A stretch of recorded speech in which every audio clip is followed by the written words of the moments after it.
This week, Seth Goldhammer from Greylog is with us to discuss the state of the SIEM market. Then Jason Shockey from My Cyberpath joins us to talk about helping people level up their careers. Finally, in the enterprise security news, Picus, Intezer, EasyDmark, and Eclipsium raise funds. The Swiss Post acquires Open Security. Two new companies we'll chat about, ES Profiler, I think is how you would say that, and OpNova. How many security tools is too many tools? What's distracting CISOs?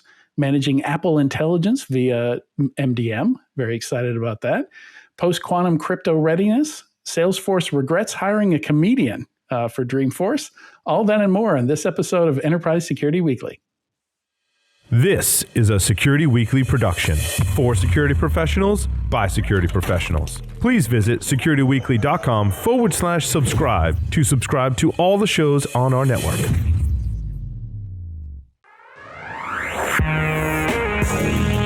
It's the show where we talk security vendors and aren't afraid to name names. It's Enterprise Security Weekly. It is time to make network and security simpler and more flexible. Ariaka helps enterprises modernize, optimize, and transform their network and security experience with Ariaka Unified SASE as a service, the only solution that delivers performance, agility, simplicity, and security without trade-offs. Ariaka Unified SASE as a service is a purpose-built, cloud-based offering that securely connects users and applications anywhere in the world. Visit securityweekly.com/Ariaka, that's ARYAKA, to learn more. Do your end users always, and I mean always, without exception, work on company-owned devices and IT-approved apps? I didn't think so. So my next question is, how do you keep your company's data safe when it's sitting on all those unmanaged apps and devices? 1Password has an answer to this question: Extended Access Management. 1Password Extended Access Management helps you secure every sign-in for every app on every device because it solves the problems traditional IAM and MDM can't touch. Check it out at securityweekly.com/1Password. ThreatLocker implements a least privileged approach to cybersecurity, blocking every executable unless specifically authorized by your team. This methodology mitigates ransomware, supply chain attacks, and zero-day exploits. It ensures 24/7, 365 protection for your organization. To learn more about how ThreatLocker can help prevent known and unknown threats in your digital environment, safeguard your data and operations from threat actors, and align your organization with compliance frameworks, visit securityweekly.com/ThreatLocker. Welcome to Enterprise Security Weekly and happy National Situational Awareness Day. Very appropriate for today's conversations. This is episode 377, recorded on Thursday, September 25th, 2024. I'm your host, Adrian Sanabria, and joining me is the Admiral of ASPM, the Captain of Content, the Poet of Privacy, the Bard of Breaches, Katie Teitler-Santullo. How you doing, Katie? I am fine. How are you? I have lots of word salad in my intro today. A lot of words with lots of syllables today. Yeah, so, when I went to look for whatever national or international or global day, we were going to attach to today's podcast, situational awareness, perfect. Absolutely perfect. Always a good topic, whether it's cybersecurity or otherwise. Exactly, yeah. And so let's see. Let's get to the interview. This interview is sponsored by Greylog, and today's topic is the dynamic and recently tumultuous SIEM market. We're excited to have Seth Goldhammer, VP of Product Management from Greylog, with us today. Welcome, Seth. Well, thank you very much, Adrian and Katie. Very happy to be here. And this is, what I was referring to, situational awareness. That's a big part of what you want a SIEM to give you, right? Yeah, that's exactly right. In today's world, of course, we live where we can't just rely on our preventative technologies. We know that the attackers are going to get in. It's not a question of if, it's a matter of when. So SIEM has been that backstop of how do you recognize the growing evidence that someone has evaded your preventative technologies and is doing things they shouldn't be doing. And so, situational awareness. How are you aware of what's happening and have the right context to know what to do about it? And I'd love to start with a level set on the term SIEM. I think the first SIEM I installed, I think there used to be a debate over whether you call it SEM or SIM or SIEM. So old days, these days we've got terms like, products out there like security data lakes and security analysis engines and log correlation products and all kinds of stuff out there. And I think it gets a little confusing. So I'd love to talk about just maybe if you could give us at least your idea of what a SIEM should be, what elements kind of have to be there. Like, does there have to be a SIEM, SOAR component? Does there not? What is a SIEM today? It's a great question because it's been an evolving answer. And you kind of hit spot on in your introduction. SIEM, there was this notion that we wanted to get information into a centralized repository in order to perform some sort of analysis that could help us understand, as a security analyst, where should we prioritize our time? Because there's always going to be more activities happening in our IT and our networking environment than we have time to go investigate. So it became really the goal of SIEM has been a prioritization goal. How do we align kind of our human resources to focus their time on the right things to take the right actions? And to do that, SIEM and SIEM was really just a data management issue. We were breaking out security events and only taking in the exception-based information when there was a firewall deny and not taking all the allows, not getting just other kind of generic log sources, but just getting in those security events because we didn't have an opportunity to bring in all the data, process all that data, and make that searchable. We just didn't have the technology to really do that. And the time frame I'm talking about, that this is early 2000s, right, when SIEM was really starting. But I still think that that promise of SIEM to be able to take in information and through some sort of processing and analysis, now help you understand what is it that truly needs your attention, that's never gone away. And what's changed is we have more technology for the data management side. We have more technology for the analytics. But that overall promise, my personal belief, is that has always remained the same. And it seems, if you're going to use it to detect things, some ability to write some sort of detection rules should be definitely one of those capabilities, right? Absolutely. If you kind of break out that into multiple pieces, you've got to be able to collect data, which means you need to have a breadth of how you can collect data. There's data sources that require you to go and query that data and pull it back in. There's data that's going to get pushed to you. And so you need to have listeners. Syslog. Syslog's the classic example of that, data that's going to get pushed to you. You need to have a listener that's going to receive it. But we've even seen products that want to email you data. I mean, there's the amount of data that could get pushed to you through different types of protocols. We used FTP to get stuff from the mainframe, and it came over once a day, and it would get loaded all at once, just in a one-day batch. Exactly. And so we start on the collection side. We need a breadth of data that we're going to bring in. We need some way to then process that data. That's generally been, we're going to classify the data, create some sort of categorization, and then normalize the data. This is an IP address. This is a username. This is a host name, that type of thing. So that's a processing stage. Now we're going to perform, the order of this may change by your SIEM, but essentially we're going to store that data and we're going to perform analytics on that data. And the breadth of the analytics, whether it's a dashboard I'm looking at, it's a correlation rule, it's a sigma rule, it's a anomaly detection through various machine learning algorithms. That's definitely spread in terms of the breadth that we're familiar to. And to long-winded way to answer your question, there's an expectation that the vendor is going to provide me content, that I'm not just going to get into a SIEM and it's empty.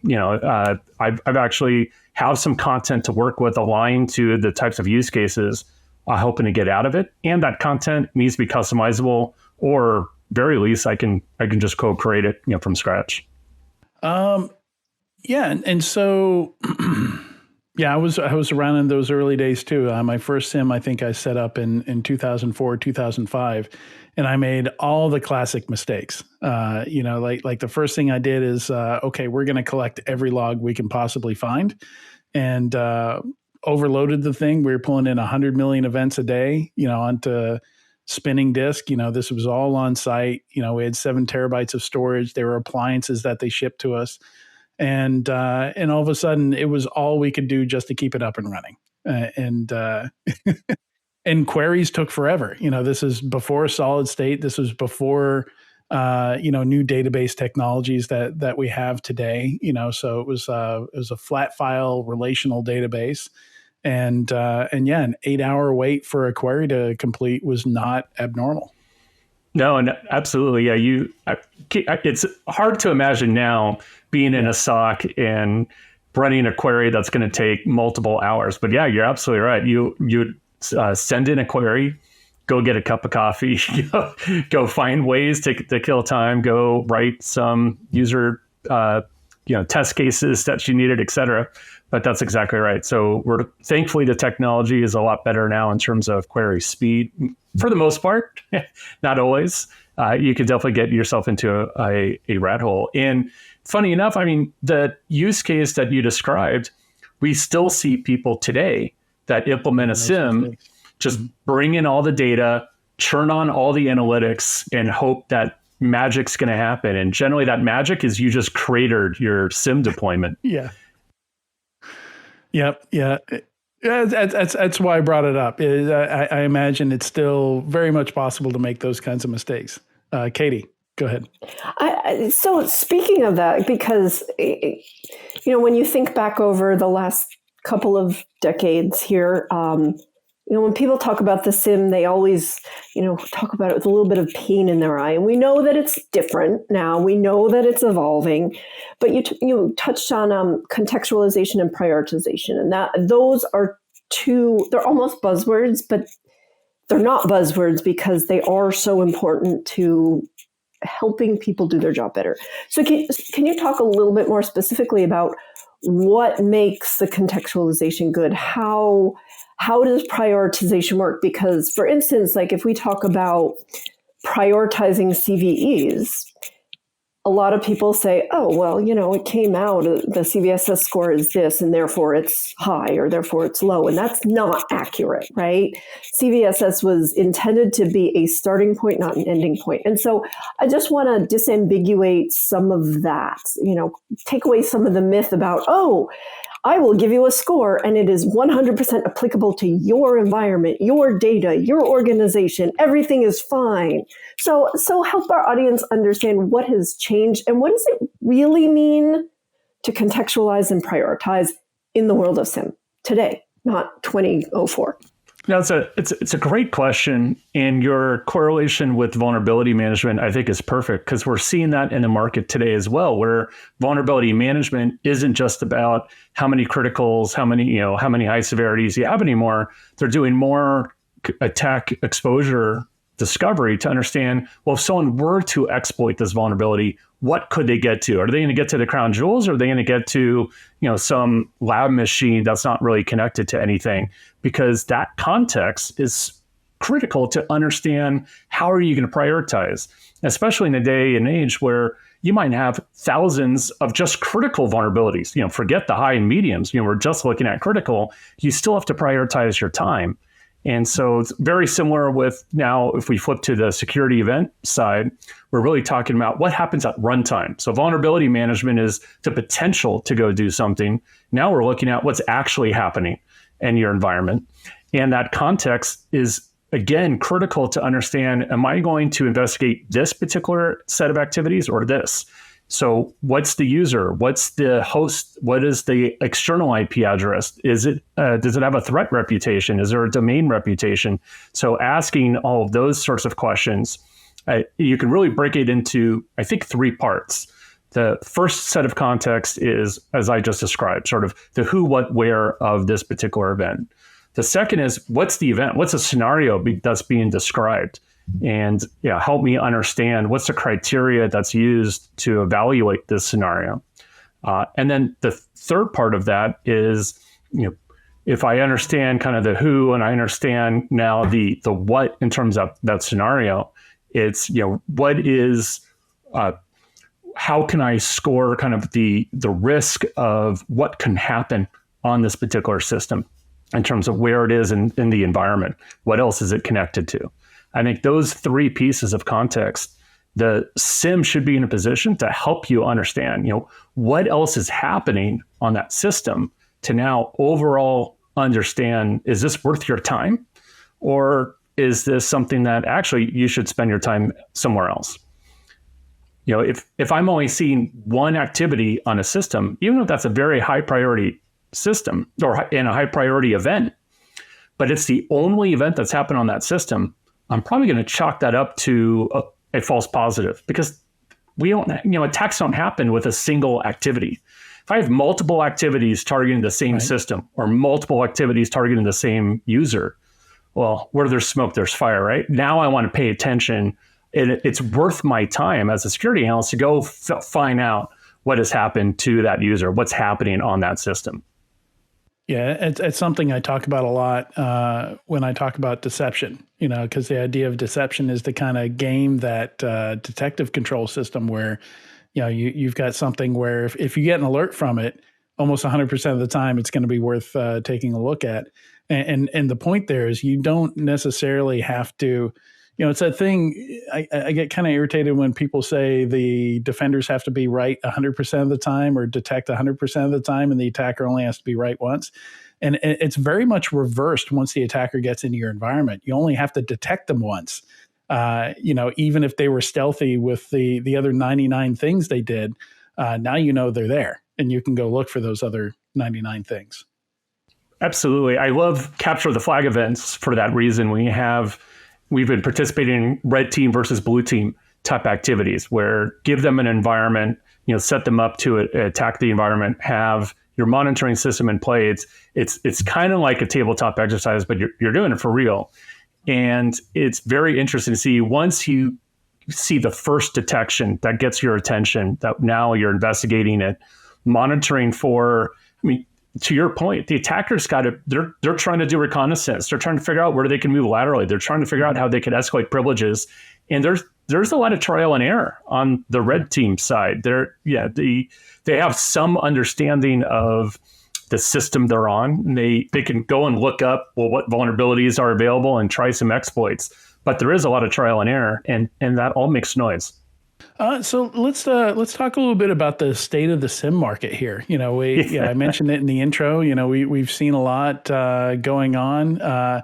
So maybe I don't know if you have any thoughts on why this year of all years, and I think it all happened within a couple of weeks. I remember talking about it on the show and being a little blown away that. I was actually a QRadar customer when IBM was buying it. And I distinctly remember it because it was difficult to get support and help and stuff like that because they were doing their acquisition stuff, changing all the colors and the fonts to IBM. Yeah, IBM has this whole checklist you got to go through once your product gets acquired. Cisco acquiring Splunk and Logarithm and Exabeam merging, so much stuff going on here. Do you think this is indicative of a change in the SIEM market, where there are just too many players out there, or maybe the SIEM market changed and some weren't able to keep up? What are your thoughts here? I think it's a combination of those two things. You keep in mind, as you just mentioned, the SIEM market's been around since 99. We're in a 20 plus year old market. And some of the leaders you talked about that were in the market, they had architectures, talk about tech debt, right? They had architectures that are 15 years old. And so the tech debt that they were bringing forward with them and trying to, build more and more capability, but on top of an architecture that is maybe more cumbersome, maybe isn't as well architected to the types of data, the types of manipulations of data that they wanted to have for the types of analytics they now want to perform. All that weight starts to really press down on a product. And from a product management perspective, I see that very I've been kind of hands-on in those discussions of, do you want to spend a year just to refactor the architecture of the product? You're just going to get to parity with where you are today. So you're going to wait a year to still have the same product, but now you can build more of the types of capabilities you want. That's a tough pill for a lot of companies to swallow. Yeah. And what I've seen consistently in the SIEM market is that the market awards innovation. And so when you're no longer able to innovate, when you're being stalled from being able to innovate, that other vendors are able to come who are innovating, they're going to get the attention of buyers because the buyers can't stand still. If I'm using a SIEM, I'm trying to defend my company from threat actors, and the threat actors aren't standing still. I'm not able to stand still. I can't wait for my vendor to get their ducks in order and come out with a new solution for me. Yeah, and just to highlight something Katie said earlier, I've always thought of a SIEM as almost like a development platform, because you've got what I call the customization tax, right? Depending on the security product, like some security products, you can just take it out of the box and start using it. Like a password manager. I mentioned deception earlier. Like most of those don't really depend on, they work fine even if you have different environments, different requirements and things like that. But SIEM is very much on the other side of it, where the vendor can only do so much. They can only tune canned reports so much, not knowing what data you're going to have, what use cases you're going to have. And the use cases are very broad. That's a long list for a SIEM. In fact, one of the things I was saddled with shortly after installing a SIEM was the IT folks realized I had this system of record of everything that went on. So every time there was an outage on the IT side, they'd call me up and they'd say, "Hey, we need you to figure out why that happened." And I'd have to go combing through logs and things like that and solve that for them. So, anything that I think you do in this market that lessens that tax, that how much work the customer has to do to make this work in their environment. Because I think one of the other risks there is shelfware. Because a SIEM is very much like a development platform. I think if it takes you too long to build things, if it takes you too long to get to producing value with that product, I think every project at some point, I don't know if it's 2 months in, 3 months in, becomes in danger of being abandoned, right? Or people losing interest in it and moving their focus and their free cycles to some other project. Absolutely. You hit on a couple key points to that. One is, one of the challenges that SIEM has is each deployment is unique. Even if they're similar log sources, they're not at the same version. They're not at the same verbose levels. So you have this kind of mixture of different data going into the SIEM, but ultimately trying to solve similar use cases. And so the SIEM does need to, the content creation for the SIEM and a strong part of the normalization for SIEM needs to account for that, in terms of how do I make the use case realization easy for that user. I remember when we were competing against a product no longer exists on the market today, and they had thousands of more correlation rules than we had at the time. And I was really concerned about this until I dug into it. And it was because they had the same correlation rule multiple times. This is the correlation rule for Palo Alto, and then the same rule for Cisco, and then the same rule, right? And so that's copy not and paste. Yeah, copy and paste. And what a horrible, from a user experience, you've now got to climb through that and figure out, well, what's really applicable to me. And so that just the user experience gets really kind of bogged down by that, even though to the vendor, they get to applaud, I guess, the number of rules they have. But when you divide it by 4, it's not really that much. And so ultimately, a user's got to use this to do something with it. And so that was the second point you made around not becoming shelfware. SIEM got very lucky, and this sounds really funny. In around the 2008 to around 2012, SIEM was saved by compliance. I really think SIEM would have died PCI? as a technology. Yeah, PCI and HIPAA and GPG 13, which is now GDPR. There were a number of of compliance regulations that came out that said you should monitor your logs, which it is a good idea to monitor your logs. And so these compliance standards came out, and so unfortunately that shifted the narrative for SIEM, where we did, I saw customers that, this is prior to when I was at Grail, I got a previous company where they spun up the SIEM once a year, generated all their compliance reports, shoved it in front of some poor auditor and said, here you go. And it's not a good way to use a SIEM. That is not. No, you don't end up with a million things and go, oh, this is perfect. Here you go, Mr. and Mrs. Auditor. They love you for that. And it's interesting, there's so many things, and to that point, the only reason I was setting up a SIEM in 2005 was for PCI or 2004, whenever it was. Like there was no secondary reason we bought a SIEM. We bought a SIEM just because PCI, we were prepping for 1.0, and I worked at at the time, the world's 6th largest payment processor. So we had credit card numbers everywhere, and we were definitely tier 1. And it's I don't even understand how you do that, because once you miss syslog, it's gone forever, right? Like you don't get a replay of that, And in fact, that's one of the tough things about running all these different collectors and things is you got to have some really good monitoring as well. That was a lot of the work we do around a SIEM, like.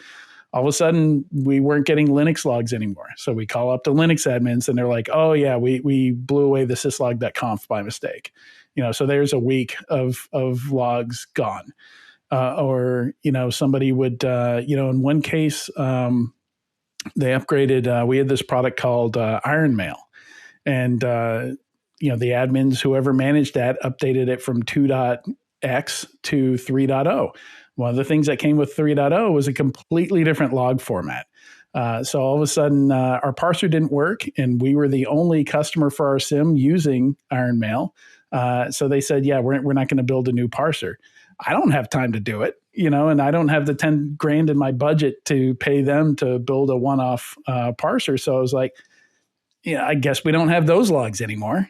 So you have all these situations where you've got kind of gaps in that stuff. So it really is challenging. I'm not even talking about doing, detection engineering or threat hunting.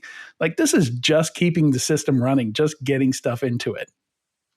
I think that was a big attraction for SaaS SIEM, was the administration of SIEM felt like it was becoming very unbearable. I think the good news is, interesting enough, I'm seeing the grass is always greener. I'm seeing a lot of people who are using SaaS SIEM actually going back to self-managed SIEM.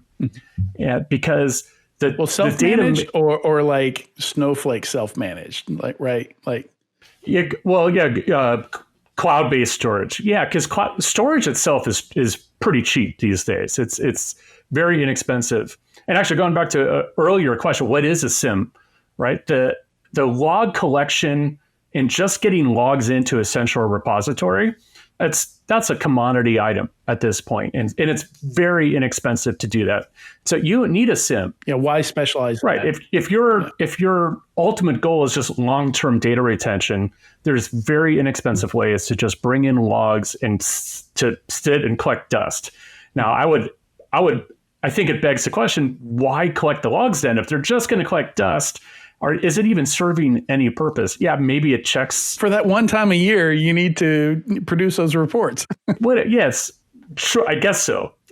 Ultimately, we want to use the logs to really monitor for something that is going to rear its ugly head and cause some damage to the organization. You're not going to do that by logs collecting dust. And so I think that's what separates what we've seen, because log collection and data storage has become a low barrier of entry. We see lots of vendors who can offer that as part of their solution of some other product that they have in their portfolio, or even just as a new offering. And which is great for those customers that want to meet to that very minimal use case. I'd say most security focused teams or individuals, they're looking for something much more beyond that. And to me, that's a SIEM is not just collecting logs to store them. It's the active part of what happens to these logs. How do you leverage this data to ultimately meet to a security use case? That's where the SIEM really has evolved to take on that. And we saw that after compliance safe SIEM, it did finally come back around to the security focused use case. And we saw the birth of security operations and the CISO. These weren't roles that existed when SIEM originally started, and now these are permanent parts of people's organizations. So looking at SIEM and how they're used now, a lot of people talk about total cost of ownership, and I don't mean just dollars and cents, but there's still a little bit of a hangover about how hard it is to manage a SIEM. And you mentioned some of the new SIEMs that are coming in. Talk a little bit about the evolution there. What has changed? What has happened? Because it's my understanding that, taking that technical debt off, taking that usage tax off has been a boon to some of these newer SIEMs. I remember whatever it was 5-6 years ago, talking with some companies. I was on the analyst side, and at the time, one of the people I was working with was like, "Well, these new cloud-based SIEMs are never gonna, they're never gonna take over. Nobody cares about that. They don't have the core capabilities." So they pulled a BlackBerry. Kind of, yeah. But nobody's going to use a phone without a physical keyboard. No, never. So, yeah, talk a little bit about that total cost of ownership and what it means today, because especially for people who have been in the industry 10, 15, even 20 years, you do have a little PTSD sometimes. I know Adrian does. You're absolutely right. People definitely do. And I think what's interesting about SIEM is that the innovation of SIEM isn't just in the threat detection, the analytics side. It is also on the data management side. There's kind of two parts of a SIEM that need to continually evolve. And so you're really astute to point that out. And we have seen some very interesting evolutions on that data management side, where the model has been bring all the logs in. And what that means is if I'm configuring a log source, that means all the logs that get generated by that log source are going to come to the SIEM. Well, the license of the SIEM conveniently is based on ingestion.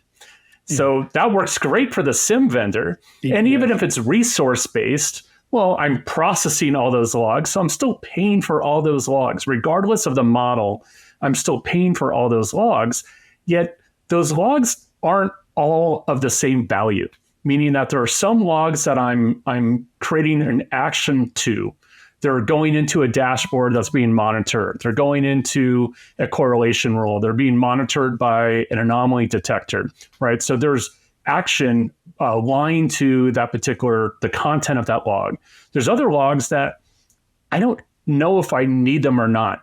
And the insecurity of most people, logic would say just throw them out, just drop the log. But of course, if you drop the log, it's gone forever. And then you definitely need it, the one you get rid of, right? Of course. That's a good way to need it. So the insecurity is always, well, I should keep the log just in case. Yet I think that the market is realizing that they shouldn't have to pay for logs they've actualized or created an action to versus logs that are, I would call standby logs. Those have different values, but right now the market's forcing me to pay the same for those. So perhaps I shouldn't. Perhaps those SIEMs should be smart enough to tell me which SIEMs I've created an action, or which log data I've created an action on, and I'm willing to pay for that because it is providing me value. And maybe a different rate for my standby logs because it's not the same. And I have cheap log storage options now. I could park that in an S3 bucket, for pennies to the dollar. And so if I do ever need it, now just give me a way I can get access to that data. And that's a new, I think that mindset is new to the market. And we're seeing the market being very interested in that for the obvious reasons. It becomes much more economical now, and it takes away some of that total cost of ownership, not from the administrative overhead. There's still administrative overhead to that data management, but I I feel more comfortable, I guess, taking on that data management because I've taken more ownership of what data I'm getting usefulness from versus others. Yeah, so that sort of begs the question, the next question. Sorry, Adrian, if we're overlapping today. Sort of begs the question of, with some of these changes, with the technological capabilities that we have, are we seeing sort of this resurgence of, okay, now let's go back to the SIEM? Or because every company, not just in the SIEM market, but across capabilities, is saying, we'll log everything for you. We'll manage everything for you. You have one central dashboard management plane, buzzword, buzzword, buzzword.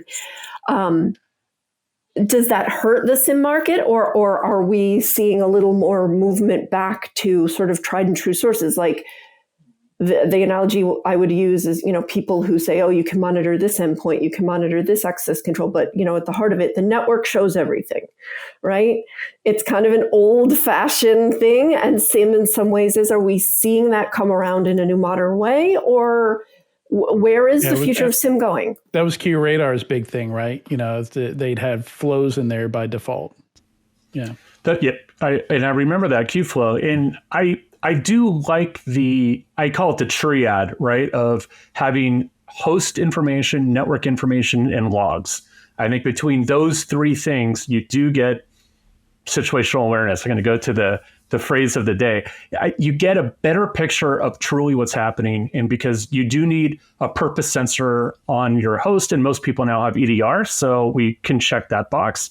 We can get network information, whether it's on-prem, the cloud.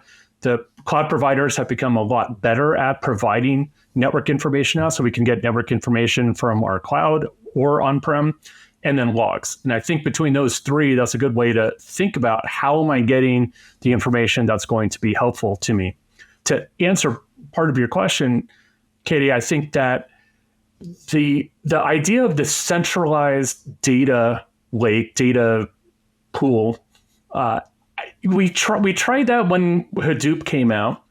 And there's always this notion of, if I'm collecting all this data, and you kind of hit on this too, Adrian, where different constituents are going to want access to this information, that this can help me answer IT questions. I can run business intelligence and business analytics. I've got security analytics.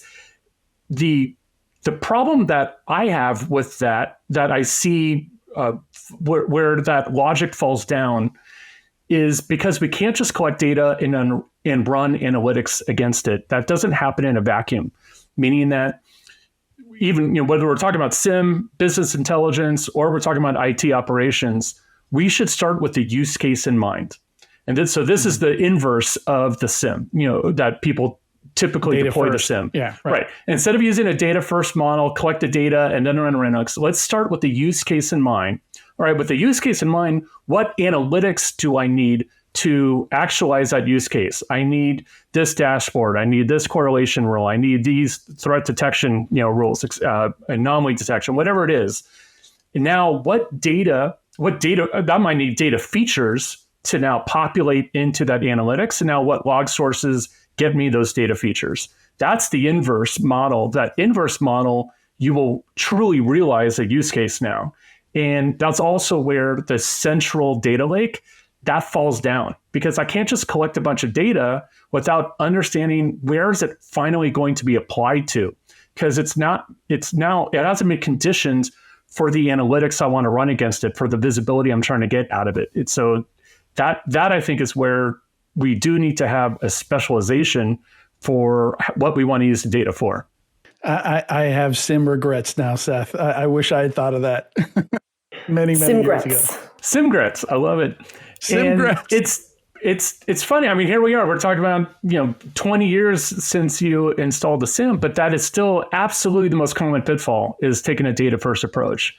And the vendors, we almost encourage that. I mean, the first thing you do when you install the SIEM is add a data source. It's hey, get some data in. Because a SIEM can't show anything until you have data. And so they're almost built backwards. It should start with, what are you trying to do? Let me help you accomplish that. Well, and some of that is just ignorance, right? Like I had no idea what we had Like I needed to look at the logs to even start getting ideas of what kind of detections I could build. But, now we have MITRE ATT&CK framework, now we have lots of examples of different types of attacks that occur. Whereas back then, I didn't know what we were going to get hit with. Ransomware didn't exist yet. It very much had to be kind of data first because I didn't know what was in those logs.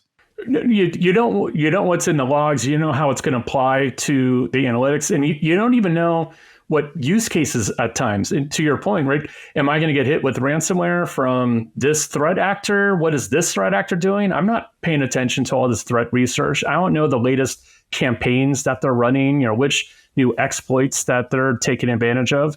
And so I think there's two things that come out of that. One is the vendor needs to do more.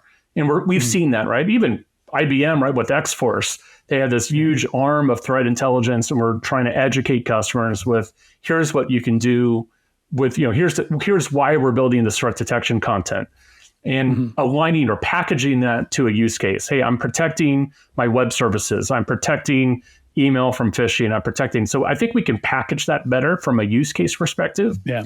And then going back to that actionable versus standby. Right, if you're going to enable this set of content for this security use case, here's what needs to be actionable, aligned to these, to your threat detection content, and everything else can be standby. And the SIEM should be in a position to tell you that if it's mapped everything from your threat detection content to the data it's looking for to what generates that data, that mapping, you can now go back and forth, whether you want to start with the use case or I start with the log source. That mapping should kind of give you a roadmap to help you. Well, sadly, that's all we have time for today. I'm going to have Simgrets if we don't have you back on again, Seth. But thank you so much for joining us on Enterprise Security Weekly today. It's been great. Thank you very much for having me, Katie, Adrian. This has been a blast. Thank you so much for your time. Make sure you visit securityweekly.com/Graylog to learn more. And I believe I also saw in somebody's email signature that you have some kind of event coming up. We do. Thank you very much for bringing that up. Graylog Go is our virtual user conference because we have customers and users across the globe. I say users because Graylog has a open source edition, Graylog Open, that you can use for free, forever free. And so we invite both our users, our customers to Graylog Go. But even if you're not a user or a customer and you just want to see what sessions are there, what speakers we have, it's a free event. You're very welcome to join us. All right, stay tuned. When we come back, we're going to talk cyber career paths with Jason Shockley from My Cyber Path.